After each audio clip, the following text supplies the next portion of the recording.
Rencontre africaine, l'entretien.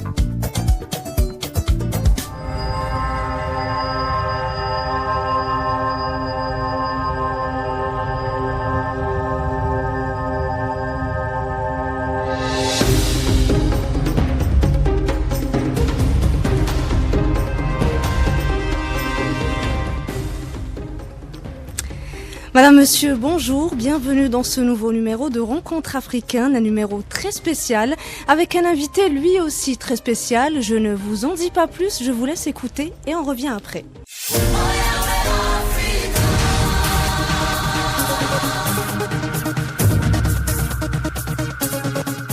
صنع أرنولد مرة ثانية صلاح في القائمة الثانية بالراس بابا خطيرة جول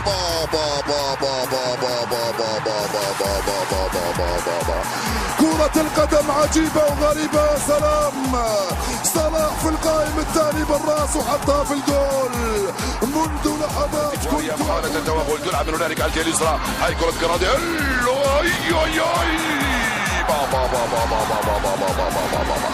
أول كرة من ماكس جراديل روبرتسون وينالدوم مينير يلعبها في الوسط لماني ساديو ماني جول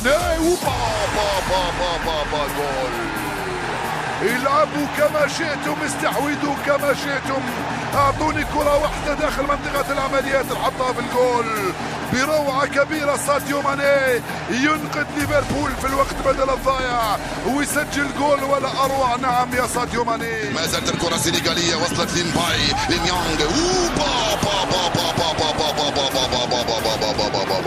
ناصر خرجها وراح سعيد بن الرحمن من هنالك على الجهة اليسرى سعيد ينتظر المساندة وينو دولور سعيد ما زال عنده الكرة الآن يغير تماما بروعة في اتجاه رياض محرز راقب الجول رياض وبابا بولانا وبابا جول عبث بهم رياض يا سلام هذا ولا أروع يا رياض الكنترول رائع من المراوغة والمراوغة رائعة على الكنترول والتسديد أروع من ذاك وهذا يا سلام على رياض تريد أن تجننا يا رياض بهكذا مستوى وهكذا أداء وهكذا روعة يا له من كنترول يا رياض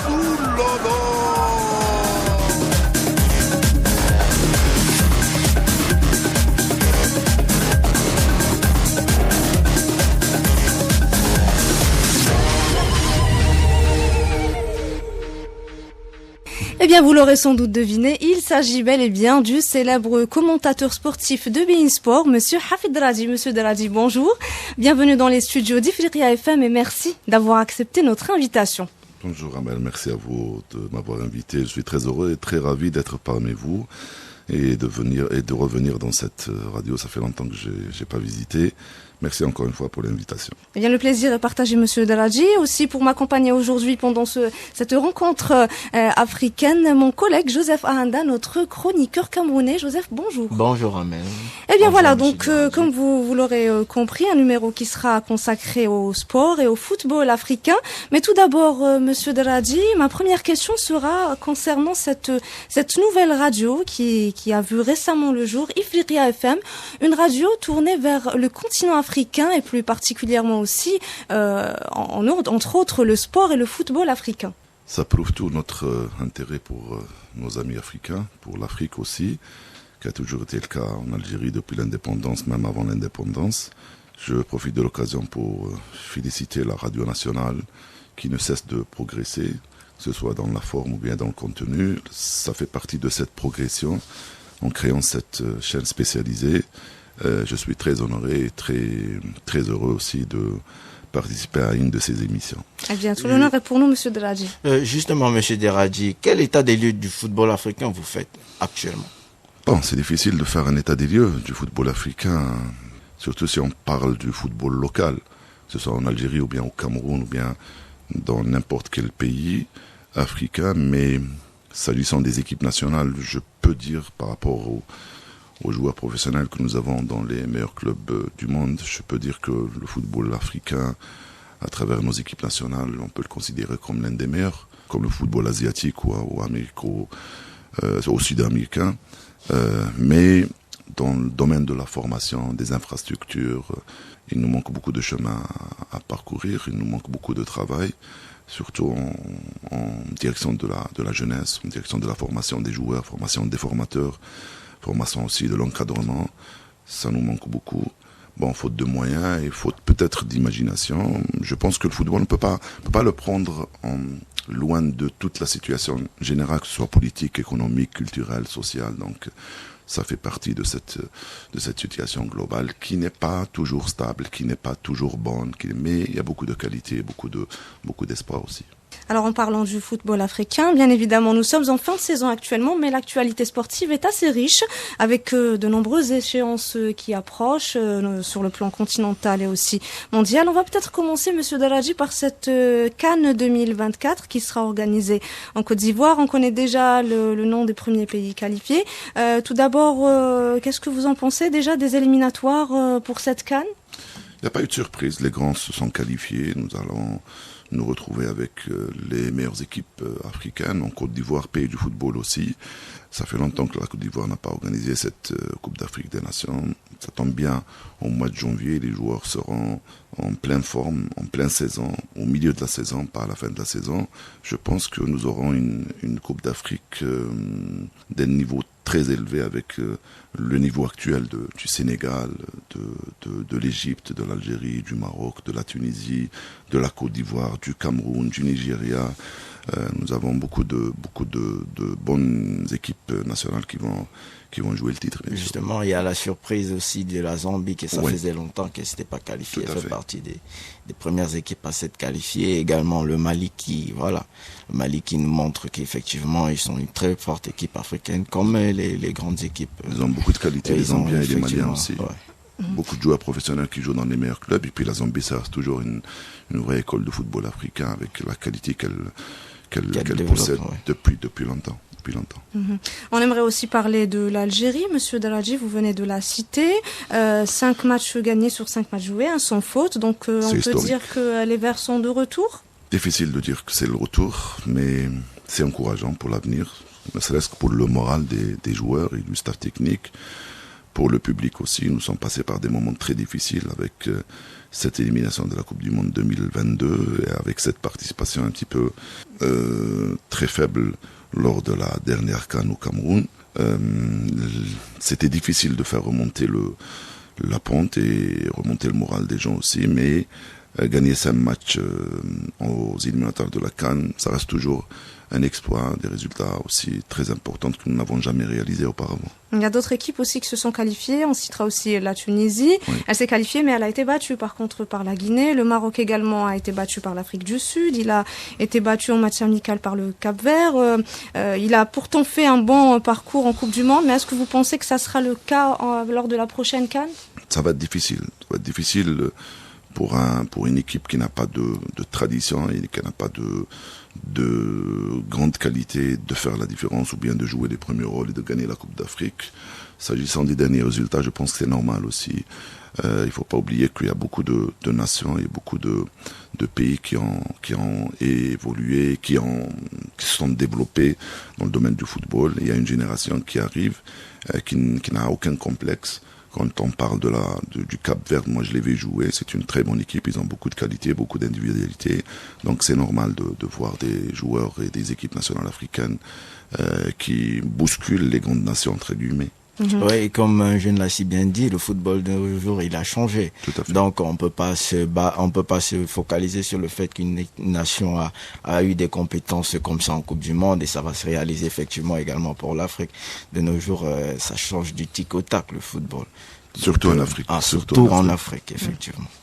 Monsieur Daradji, j'aimerais parler également du Sénégal, l'équipe qui est actuellement, si on peut dire, sur le toit de l'Afrique, finaliste en 2019, vainqueur en 2021.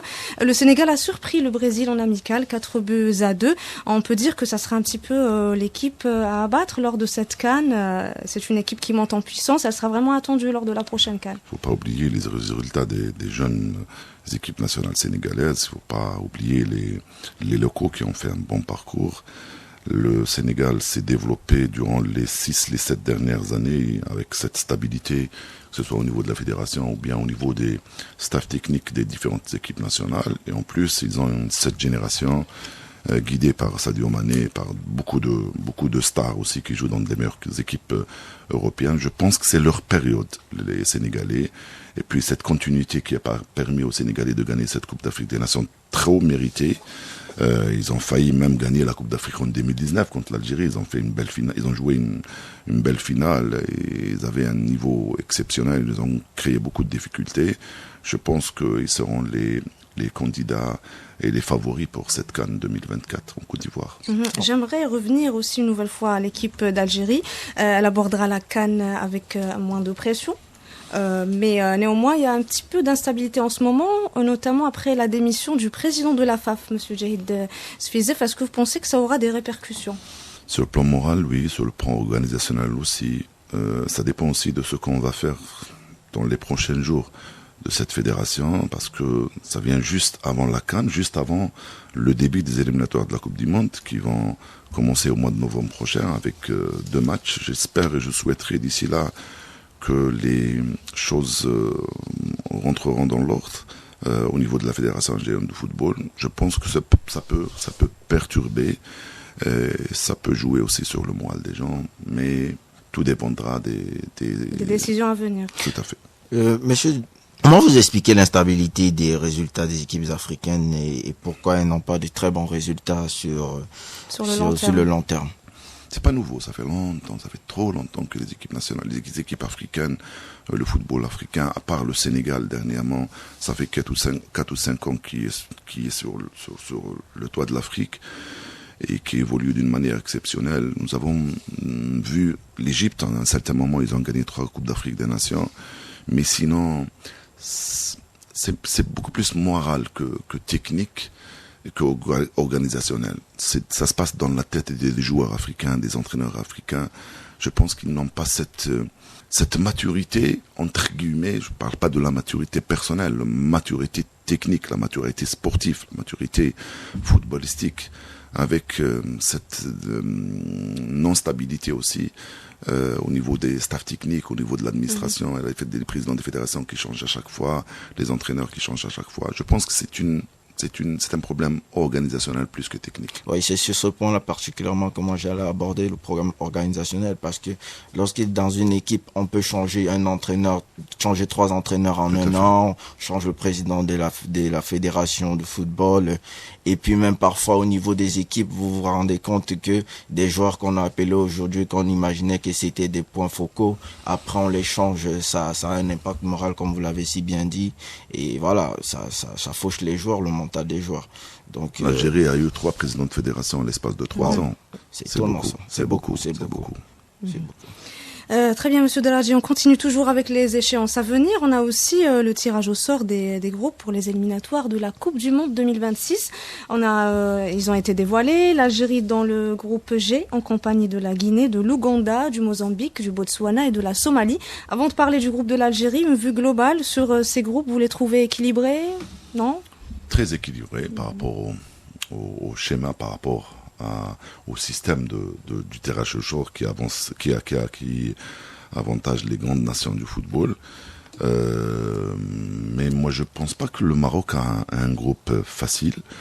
Il n'est pas trop difficile, mais il n'est pas facile aussi. Les autres groupes sont un petit peu équilibrés, avantageux pour les grandes nations. Quand on voit les 10 premiers au classement africain et mondial africain, je pense qu'ils sont avantagés et qu'ils pourront se qualifier facilement, sauf si le Burkina Faso, par exemple, crée une surprise non, face à l'Égypte, par exemple, sauf si l'Afrique du Sud, la Zambie pourront aussi créer cette surprise.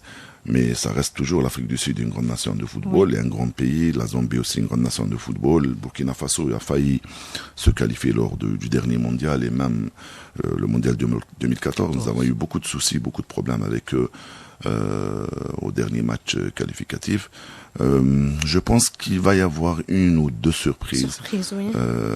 Surprise, non, mais je pense qu'il va y avoir 1 ou 2 exploits de la Zambie, de l'Afrique du Sud, du Burkina Faso. Le groupe de l'Algérie, Guinée, Ouganda, Mozambique, Botswana, Somalie. Vous en pensez quoi, Monsieur Deladji? À la portée de l'Algérie, bien sûr, théoriquement, sur papier, mais sur le terrain... C'est autre chose. Sur le terrain, la Guinée, ça reste une grande nation qui a une histoire, qui a une culture aussi footballistique la Guinée, avec qui nous avons eu toujours beaucoup de problèmes, que ce soit au niveau des clubs ou bien au niveau des équipes nationales. Mais ça reste un gros morceau qui doit nous encourager, doit nous stimuler pour éviter un faux pas. Très bien. Alors, Monsieur Deladji, avant de continuer à parler de football, d'actualité, d'équipe nationale, on va maintenant donner la parole aux fans. Nous les avons contactés pour vous adresser un message ou vous poser une question. Alors, tout de suite, la foire aux questions.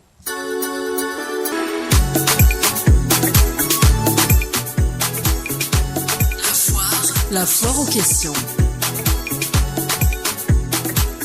La foire aux questions.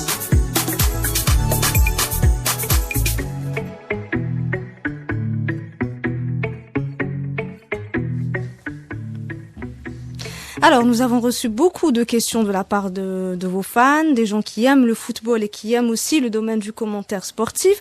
Nous en avons sélectionné quelques-uns. Je vous propose d'écouter la première question. C'est la question de Maxime. C'est un jeune footballeur ivoirien. Salut, bonjour Monsieur Djahadi. J'espère que vous allez bien. Moi, c'est Djahadi Maxime, footballeur professionnel ivoirien. Et ma question en ce jour est que quels sont les avantages avec la chaîne Beansport pour nous, les footballeurs? Quels sont les avantages avec la chaîne Beansport? Quelle est la différence entre la chaîne Beansport et les autres chaînes africaines sportives? Merci. La différence entre Beansport et les autres chaînes africaines. C'est une grande différence parce que nous avons beaucoup de moyens, nous avons beaucoup d'argent, nous avons acquis beaucoup de droits. Nous avons les meilleurs journalistes, les meilleurs commentateurs, les meilleurs présentateurs, les meilleurs producteurs. C'est une question de moyens beaucoup plus. Et puis, nous avons une zone, une région très très grande, la région MENA, Moyen-Orient et l'Afrique du Nord. Donc, il y a une grande différence. C'est une chaîne spécialisée qui s'est démarquée. Nous avons aussi des chaînes en Australie, en France, en Espagne, réseau, oui. Tout à fait un grand réseau. Effectivement, je trouve qu'au niveau de Beansport, il y a une très grande couverture de presque toutes les zones africaines. Et ouais, c'est très intéressant. Je dirais même beaucoup plus qu'au niveau de la zone du Maghreb, on a beaucoup apprécié les commentateurs. Justement, les commentaires en arabe, vraiment, c'est fantastique. Parce qu'il y a vraiment beaucoup d'émotionnalité. Très bien. Alors, on passe à la question suivante et c'est celle de Riyad. C'est un jeune Algérien. Bon, salam, Monsieur Hafid Raji. Je vous souhaite tout le bonheur du monde.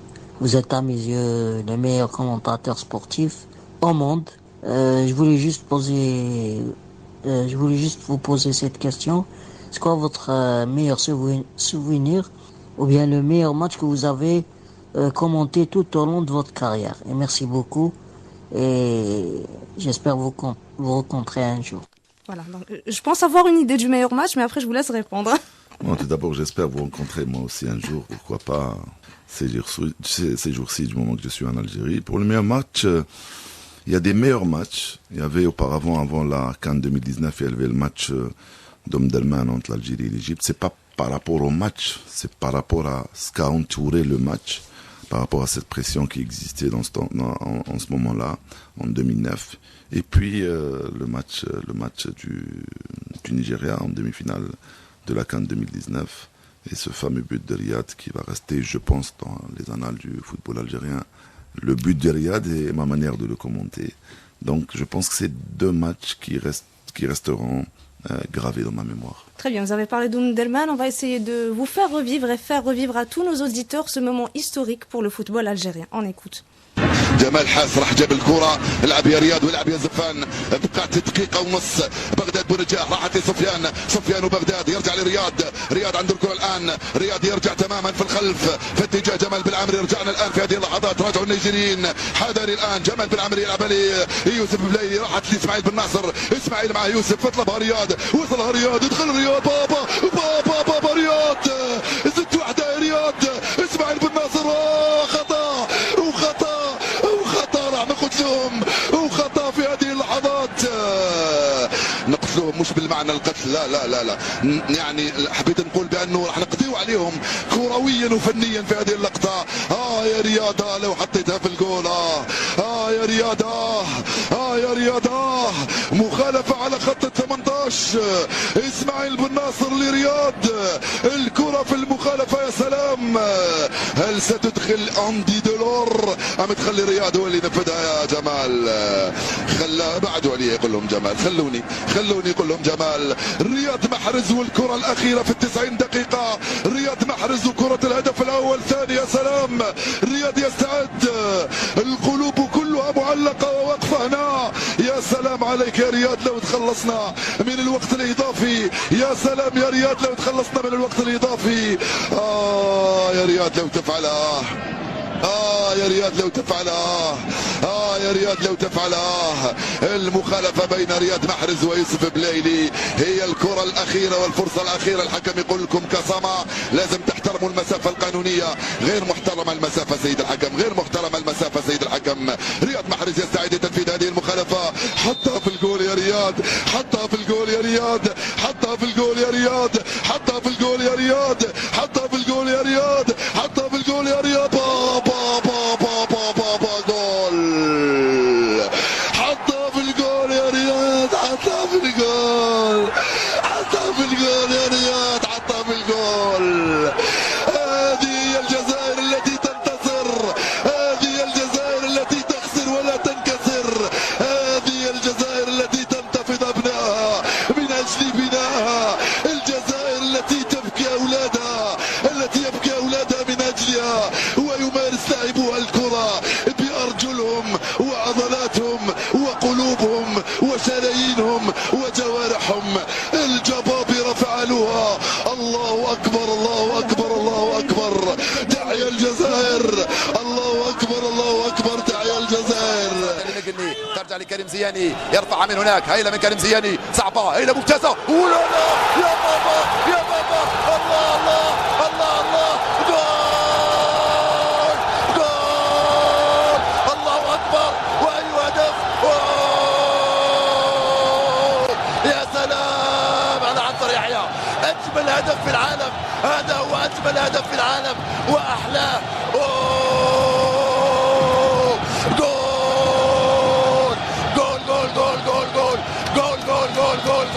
يا سلام. يا سلام على هذا الهدف. هذا هو اللي يعطيكم القوة. هذا هو اللي يعطيكم الإرادة. يا بابا بابا بابا. من أين لك كل هذا يا عنتر؟ من أين لك كل هذا يا عنتر؟ يا له من هدف.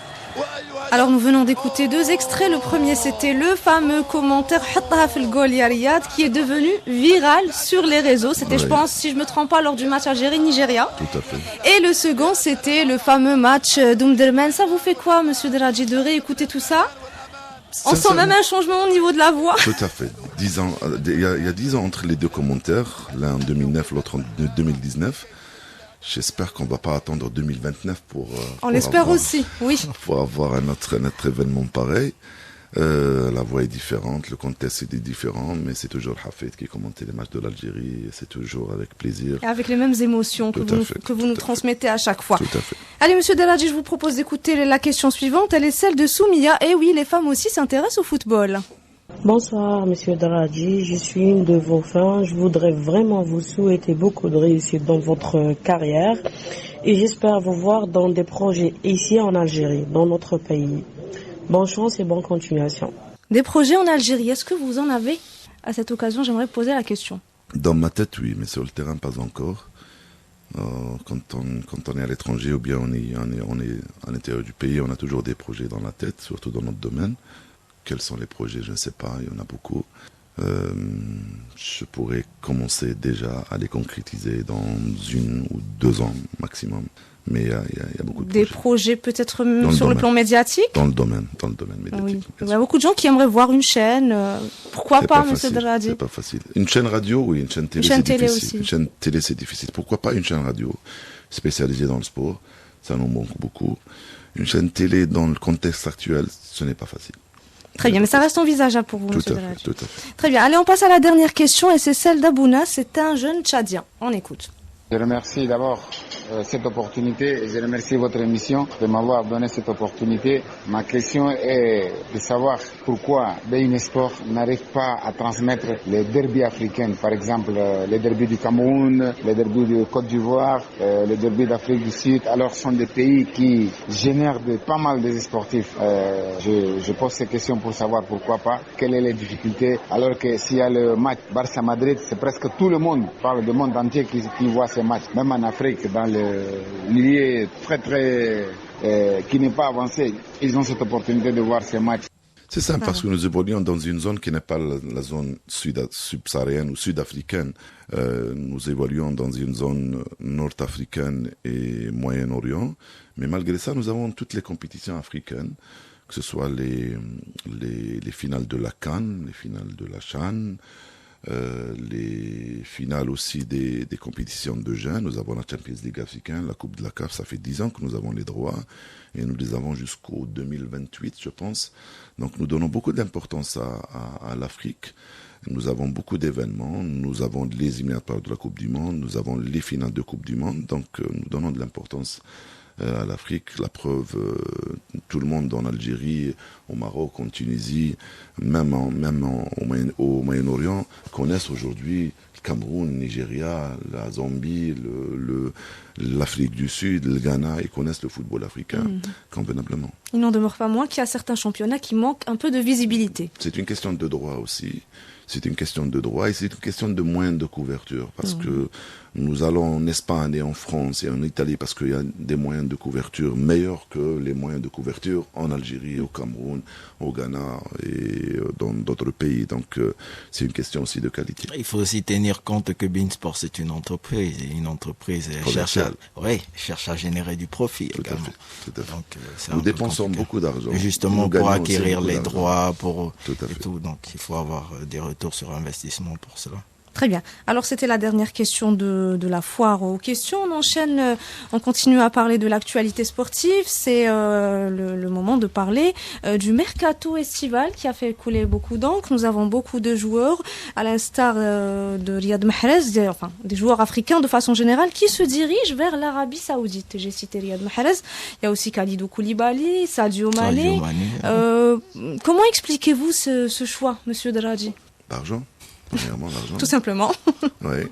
Deuxièmement, c'est cette politique saoudienne qui n'est pas loin de la politique des Chinois à un certain moment, des Américains à un certain moment, des Russes aussi à un certain moment, qui ont essayé d'approcher et d'intégrer dans leur championnat du meilleur joueur du monde depuis Pelé, depuis Beckenbauer aussi, aux États-Unis. Les Saoudiens, ils ont un objectif aujourd'hui, ils veulent avoir les meilleurs joueurs du monde. Ils appellent ça l'estertab. Ils veulent que les yeux du monde entier vont vers l'Arabie Saoudite. Je pense qu'ils ont un objectif, c'est d'organiser la Coupe du Monde 2030. C'est pour leur image. En organisant la Coupe du Monde 2030, ils vont, comme le Qatar l'a fait, ils vont construire leur pays, construire aussi beaucoup d'infrastructures qui vont permettre aux jeunes Saoudiens qui adorent le football, qui adorent le sport, qui sont très liés à leur club et à leurs équipes nationales. Je pense que c'est une politique sportive et culturelle aussi, parce qu'ils font la même chose dans le domaine de la culture. Ils essayent de donner une nouvelle image de cette Arabie Saoudite à travers ces grands joueurs qui vont jouer à partir de cette saison. Ramener Ronaldo, ramener Benzema, ramener Riyad Mahrez, ramener Edouard Mendy, ramener Koulibaly, ramener Sadio Mané, Firmino, c'est des grands joueurs. Ça donne certainement, bien sûr, ça va donner une autre image différente de celle qui... Je dirais que pour apporter aussi une continuité à ce que vous dites, l'ensemble de ces grands joueurs que vous citez, ils n'avaient pas une grande importance aussi à un certain moment dans leurs différents clubs. Si vous regardez par exemple le cas de Riyad Mahrez ou de Sadio Mané, ce sont des joueurs très talentueux. Vous voyez un peu, ils continuent de jouer en Europe, ils ont le droit même d'être sur le terrain, mais vous regardez le cas de Sadio Mané qui sort deuxième joueur du Ballon d'Or européen, il est sur le banc tout le temps à Bayern de Munich. Vous regardez le cas de Riyad Mahrez, un aussi bon gaucher, il fait quoi sur le banc? Dans un certain moment, quand vous vous rendez compte que voilà, vous n'êtes pas vraiment très apprécié, vous commencez à réfléchir. Et voilà, vous commencez à prendre des résolutions. Ils ont bien réfléchi. Oui, justement, choisir l'argent. Et choisir une autre expérience. Ouais, quand on dépasse les 30 ans, la trentaine, on doit penser à soi-même, on doit penser à faire autre chose. On réfléchit à investissement. C'est une expérience qui doit être bénéfique pour ces joueurs, bénéfique pour le football saoudien, pourquoi pas. Tant mieux pour eux. Vous ne pensez pas, Monsieur Deladji, que ça aura des répercussions sur leur rendement en équipe nationale? Non, il y a beaucoup de joueurs internationaux algériens qui jouent au Moyen-Orient. Pourquoi pas Riyad Mahrez? Et puis le championnat saoudien n'est pas aussi faible qu'on le pense. C'est le meilleur championnat, je pense. Côté niveau, c'est l'un des meilleurs championnats de l'Asie. C'est le meilleur championnat dans le monde arabe. Beaucoup de moyens, beaucoup de grandes infrastructures, beaucoup de grands joueurs. Je pense pas que le niveau de Riyad Mahrez va régresser, surtout qu'il va jouer. En Angleterre, il jouait pas beaucoup, donc le niveau a régressé de Riyad Mahrez durant la dernière saison. J'espère qu'il pourra rebondir facilement. On l'espère aussi. En parlant toujours de ces joueurs africains, mais pas à l'intérieur du terrain de football, et plutôt on va parler de ces joueurs qui sont notamment en Europe ou dans des clubs européens ou dans des équipes nationales étrangères, qui reviennent à leur pays d'origine et qui cherchent à apporter leur aide à leur pays en ayant justement des projets. C'était le cas par exemple de Kylian Mbappé, le joueur de l'équipe nationale de France, qui est parti au Cameroun pour des projets qu'il voulait réaliser. Est-ce que vous pensez que les joueurs africains s'investissent assez dans le développement de leur pays? Non, pour le moment, ils ne s'investissent pas beaucoup.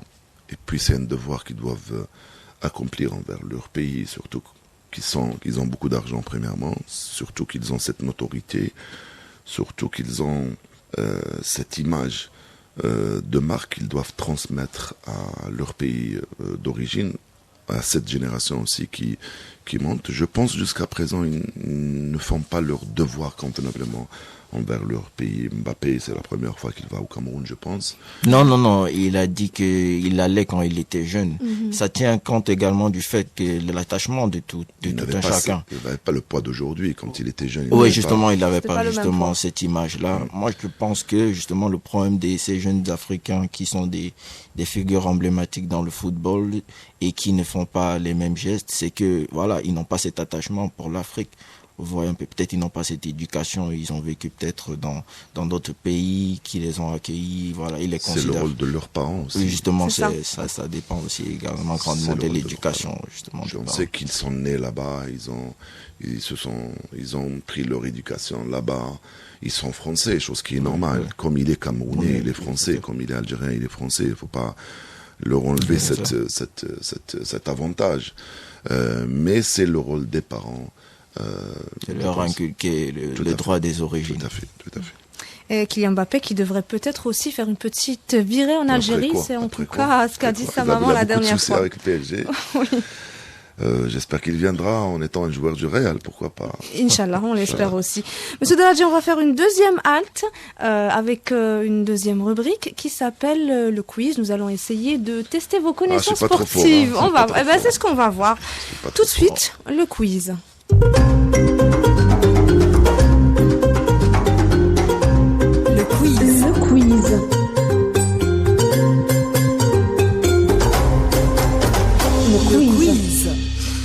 Monsieur Deladji, on a juste quelques questions à vous poser, elles sont très légères.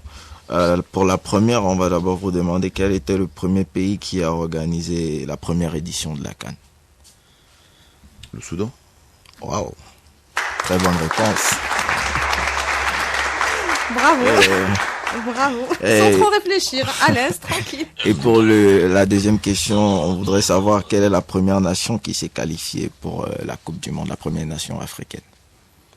C'est l'Égypte.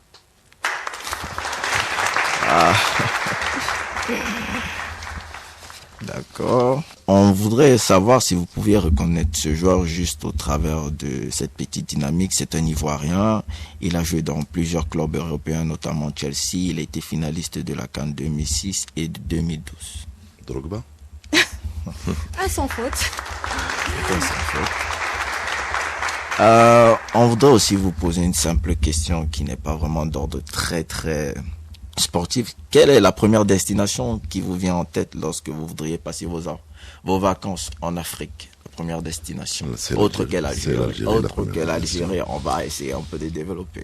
C'est normal pour l'Algérie, c'est une destination peut-être de rêve.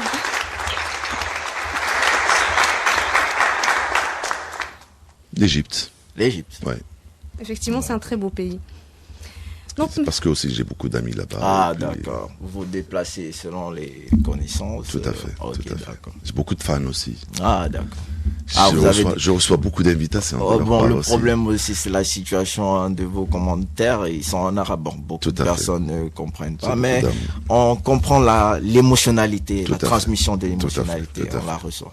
J'espère que j'aurai une invitation de nos amis au Cameroun, pourquoi pas. J'ai été une fois dans ma vie, mais j'espère revenir un jour. Vous avez juste à faire un coup de fil à Samuel Eto'o et il va vous recevoir. Merci beaucoup. Eh bien, sans faute pour vous, Monsieur Deladji, dans ce quiz. Bravo. Et là, tout de suite, nous allons enchaîner toujours. On va sortir un petit peu du football et du sport. Moi, j'aimerais revenir à votre venue ici en Algérie. On a vu des vidéos. Vous étiez passé à l'Institut des sciences de la communication et de l'information. On a vu tout l'engouement des étudiants lorsque vous êtes arrivé. Moi, j'aimerais poser une question par rapport au journalisme sportif. Est-ce que vous ne pensez pas qu'il devrait y avoir une spécialité consacrée uniquement au journalisme sportif, aux commentaires aussi sportifs, parce qu'on a beaucoup de jeunes qui s'intéressent au football et au sport. Je suis pour ce genre de spécialisation. Nous n'avons pas jusqu'à présent dans notre institut. Je suis pour cette spécialisation, surtout que nous avons beaucoup de jeunes journalistes qui s'intéressent au sport, d'autres qui s'intéressent à la culture, d'autres qui s'intéressent à l'économie, à la politique aussi. Mais il ne faut pas oublier qu'il n'y a pas cette spécialité dans le monde entier. Je pense uniquement en France, il y a cette spécialité. Oui. J'ai été invité une fois à l'Institut à Nice. Ils ont cette spécialité. J'espère qu'on y arrivera un jour, parce que c'est un petit peu spécifique. Le journalisme sportif, c'est un petit peu spécifique. C'est pas tout le monde qui peut être journaliste sportif, comme c'est pas tout le monde qui peut être journaliste dans le domaine économique. Il faut aimer tout d'abord. Il faut avoir beaucoup de qualité aussi.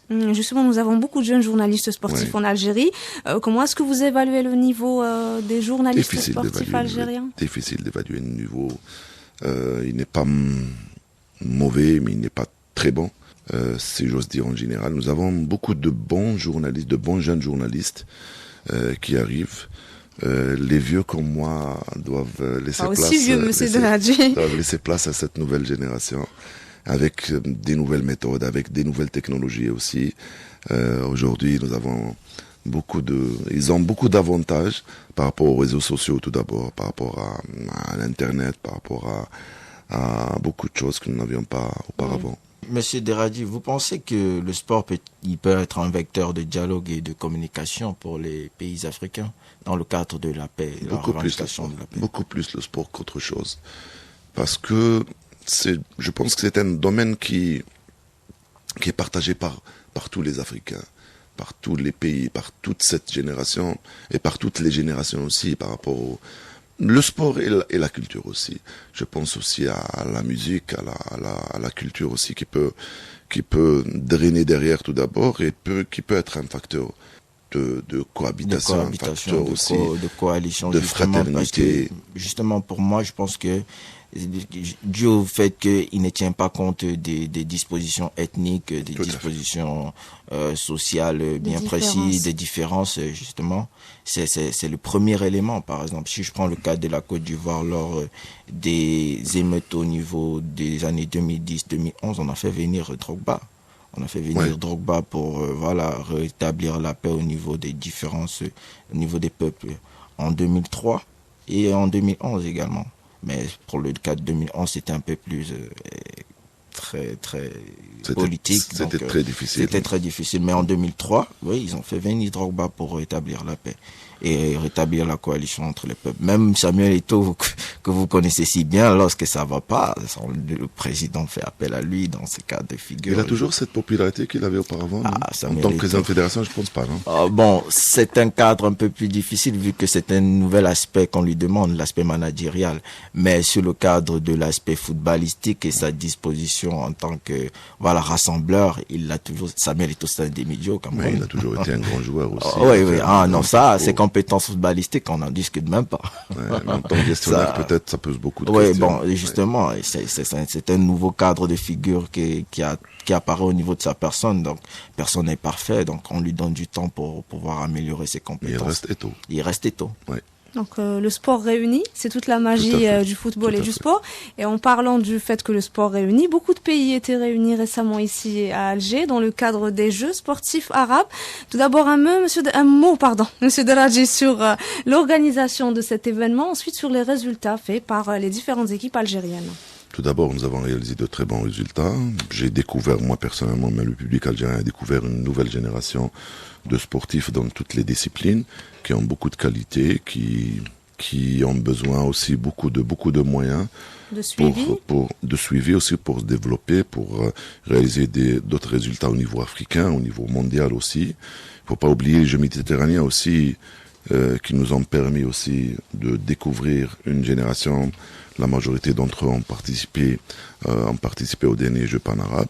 L'Algérie aussi a prouvé avec cette organisation des grands événements comme la CHAN, comme les Jeux méditerranéens, comme les Jeux africains, comme la Coupe d'Afrique des U17. Nous avons prouvé que nous sommes capables d'organiser des grands événements. Nous sommes capables aussi d'organiser, pourquoi pas, une phase finale de la Coupe d'Afrique des Nations. Très prochainement, pourquoi pas. Monsieur Deradji, vous êtes un mordu de football, mais si l'on devait vous demander quel autre sport vous pourriez aimer en second plan? Basketball, j'ai joué pendant 7 ans quand j'étais jeune. Ah, très bien. J'ai pratiqué depuis que j'étais benjamin. On appelait une catégorie benjamin de 5-6 ans, je pense. J'ai commencé à pratiquer le basket jusqu'à l'âge de 16 ans. Donc j'adore beaucoup, j'aime bien le basketball. Et comment s'est fait ce passage du basketball au monde du football? Parce que dans le temps, on aimait tous le football. On jouait au basket, au volley, au handball, parce qu'on n'avait pas cette possibilité peut-être de jouer au football, parce qu'il y avait beaucoup de salles tout près de nos maisons. Donc j'ai opté pour la salle qui était à 50 mètres de ma maison à Harrach pour faire le basketball. Et puis quand j'ai commencé à grandir, j'ai pu me déplacer plus loin pour y aller dans un stade de football, pour pratiquer le football que j'aimais beaucoup, comme beaucoup de jeunes de ma génération. Et comment s'est passé ce switch du football physique au commentaire? Bon, le commentaire, j'ai commencé à aimer depuis que j'étais à l'école, depuis que j'étais au primaire. On avait dans le temps, on n'avait pas de jeune télévision pendant les années 60 et 70, donc chaque maison algérienne, il y avait une radio. Pas une télé, donc ma mère me disait quand je pleurais, elle me met la radio, elle allumait la radio, je me tais, je dorais, je me tais. Donc j'écoutais la radio beaucoup, j'écoutais les commentaires sportifs aussi. Donc j'ai grandi avec ça et j'ai aimé ça. Mais justement, pour votre cas de figure, vous avez pris les commentaires, vous les avez retranscrits en arabe et vous avez rajouté une petite touche, c'est de l'émotion.